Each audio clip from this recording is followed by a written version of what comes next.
Introdução ao estudo da psicologia. Parte 3. O inconsciente revelado. Psicoterapia. Imagine Viena, final do século XIX, uma jovem de 21 anos, brilhante e inteligente, de repente fica doente. Seus sintomas são aterrorizantes e inexplicáveis. Ela perde a capacidade de beber água, ela tem paralisias no corpo, ela esquece a língua materna e começa a falar apenas em inglês. Ela tem alucinações de cobras pretas nas paredes. Os médicos da época olhavam para isso e diziam: isso é histeria. Era um diagnóstico vago, muitas vezes tratado com banhos frios ou choques elétricos. Mas essa jovem, conhecida na história como Anna O, sendo seu nome real Berta Peppenheim, foi tratada por um médico chamado Joseph Breuer, amigo e mentor de um certo Sigmund Freud. Breuer percebeu algo estranho. Quando Anna entrava em um estado de transe e contava a origem de seus medos, o sintoma desaparecia.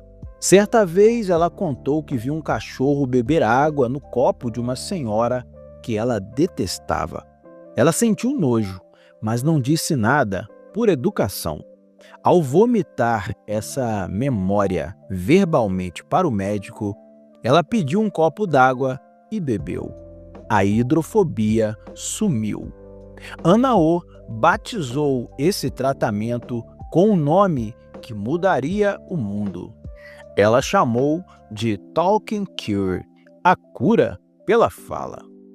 Nesse vídeo, a parte 3 da nossa série de estudos, baseada na obra O Livro da Psicologia, nós saímos dos laboratórios frios do behaviorismo e entramos na sala de estar, no divã. Nós vamos descobrir que a maior parte de quem você é não está sob o seu controle. Vamos falar sobre a descoberta do inconsciente, a revolução da psicanálise e a resposta humana de Carl Rogers. Prepare-se, vamos descer ao porão da sua mente. Eu sou Jefferson Grem, estudante de psicologia, e você está no canal certo, onde nós nos aprofundamos no estudo da psicologia. E esse estudo em especial, esse episódio, é sobre psicoterapia. Sigmund Freud, o arqueólogo da mente. Freud não inventou o inconsciente. Poetas e filósofos já falavam disso. Mas Freud foi quem mapeou esse território. Ele comparou a mente humana a um iceberg. A pontinha que fica para fora da água é o consciente. Seus pensamentos lógicos, o que você percebe agora. Mas a imensa montanha de gelo submersa, invisível, é o inconsciente. É lá que moram seus medos, seus desejos sexuais reprimidos, suas memórias traumáticas e suas paixões violentas. E Freud dizia: o inconsciente governa o seu comportamento. Você acha que escolheu sua esposa ou seu emprego por lógica? Freud diria: não, foram forças submersas que escolheram por você. Para explicar essa guerra interna, Freud dividiu nossa psique em 3 partes famosas: o id, o ego e o superego. O id é a besta selvagem. Ele nasce com você. Ele quer prazer agora. Ele quer sexo, comida e agressão. Ele não entende o não. É o princípio do prazer. O superego é o juiz moral. É a voz do seu pai, da sociedade, da religião. Ele busca a perfeição e nos pune com culpa. O ego é o pobre coitado no meio do tiroteio. O ego é a parte racional que tenta satisfazer os desejos do id sem ofender o superego. e sem ser destruído pela realidade. Imagine que você está numa dieta rigorosa e vê um bolo de chocolate delicioso. O id grita: come agora! É açúcar, é prazer, dane-se a dieta. O superego responde: não ouse, você prometeu, você vai ser fraco? Isso é vergonhoso. O ego soa frio e tenta negociar. Ok, que tal se a gente comer só uma fatia pequena e depois correr 20 minutos na esteira? Segundo Freud, a doença mental surge quando o ego não aguenta essa pressão e quebra, criando neuroses. A terapia serve para fortalecer o ego e tornar consciente o que era inconsciente. Como ele dizia, onde estava o id, deve estar o ego. Carl Jung, arquétipos e o inconsciente coletivo. Freud tinha um príncipe herdeiro, um aluno brilhante suíço chamado Carl Gustav Jung. Mas Jung começou a discordar do mestre. Ele achava que Freud estava obcecado demais por sexo. Para Jung, a mente humana era mais do que instintos reprimidos, ela era espiritual. A ruptura entre os dois foi dramática. Jung seguiu seu próprio caminho e fundou a psicologia analítica. O grande conceito de Jung, apresentado em O Livro da Psicologia, é o inconsciente coletivo. Jung percebeu que pacientes esquizofrênicos tinham alucinações muito parecidas com mitos antigos que eles nunca tinham lido. Ele concluiu: nós não temos apenas o nosso inconsciente pessoal, ou seja, as nossas próprias memórias.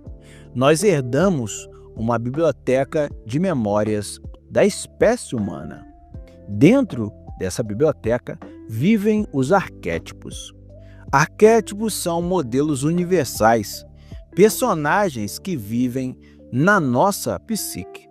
Pense no herói, o Luke Skywalker, o Harry Potter, o Hércules. Pense no velho sábio, o Yoda, o Gandalf. Pense na sombra, o lado escuro que tentamos esconder, o Darth Vader. Jung dizia que a nossa missão de vida é a individuação, integrar todas essas partes, aceitar a sua sombra, não negá-la, tornar-se um ser humano inteiro. Enquanto Freud olhava para o passado e para o trauma, Jung olhava para o futuro e para o propósito da alma. A terceira força, Carl Rogers e o humanismo. Nos anos 50, a psicologia estava dividida. De um lado, os behavioristas diziam: você é um rato condicionado.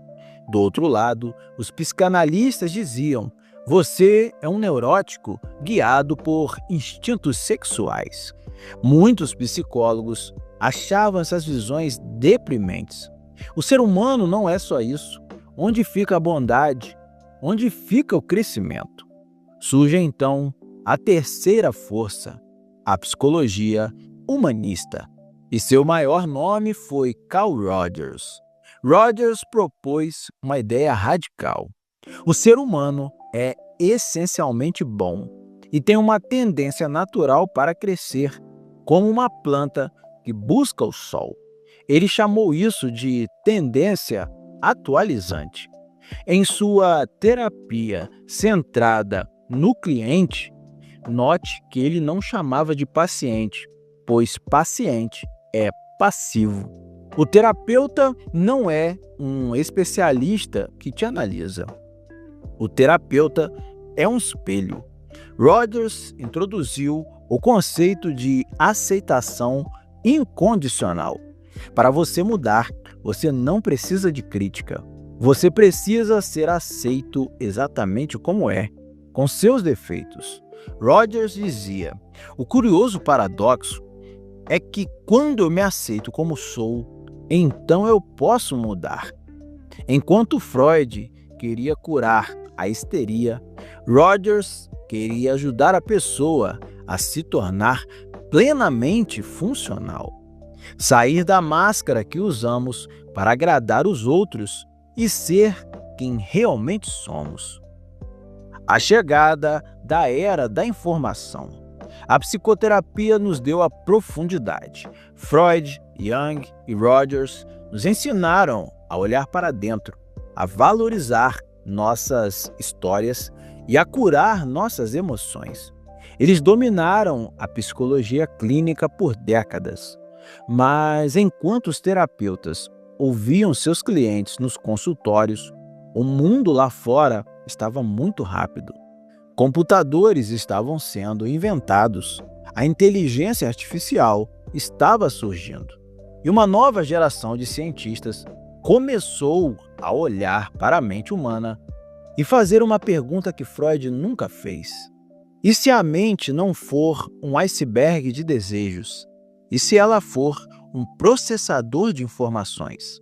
Como nós guardamos memórias? Como nós tomamos decisões lógicas? Como o software da mente roda no hardware do cérebro? A introspecção subjetiva não era suficiente.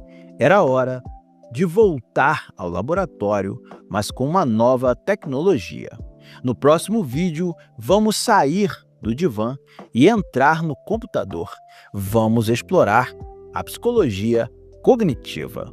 Levante-se, beba um café, vire a página do caderno e vamos para o próximo vídeo, o nosso próximo estudo sobre a psicologia cognitiva. Te aguardo lá!